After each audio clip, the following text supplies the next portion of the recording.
countries are ranked based on the government responding to human trafficking.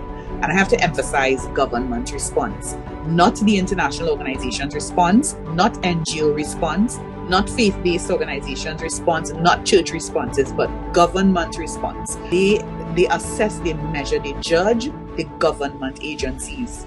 So tier 1 is the highest rank, right? Tier 1 means that the countries, the government in those countries, they fully meet the United States TIPS Act minimum standards. Because the US has their own, they call it the TVPA, which is the Trafficking and Victims Protection Act. They measure us based on the standards written in their legislation. So tier 1 means that government is fully compliant. Tier 2 means that the government is not fully compliant with their laws, but we're making significant efforts to do so. So Trinidad would have been a tier 2 for 4 consecutive years.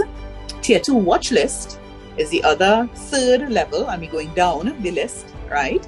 Tier 2 watch list means the government is still not fully compliant and not fully meeting the minimum standards, but we kind of making okay efforts, right, to bring ourselves into compliance with those standards.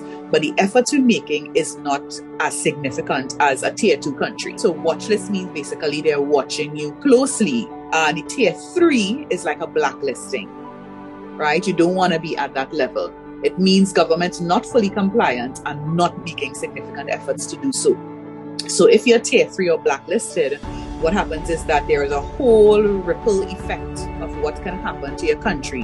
It means that they could withdraw US funding from you for different things. So a lot of us who go on training overseas in the US, we get sponsorship for US programs. They donate money or fund the country with different projects and stuff, even, like the different organizations that get funding.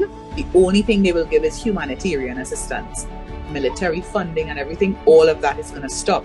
Now, if you're at tier 3 and you're blacklisted, there could be a domino effect of other international organizations blacklisting you. So you would also be denied of EU funding, IMF funding, World Bank funding, IDB, Canadian, UK, all those other countries could decide that they are going to follow.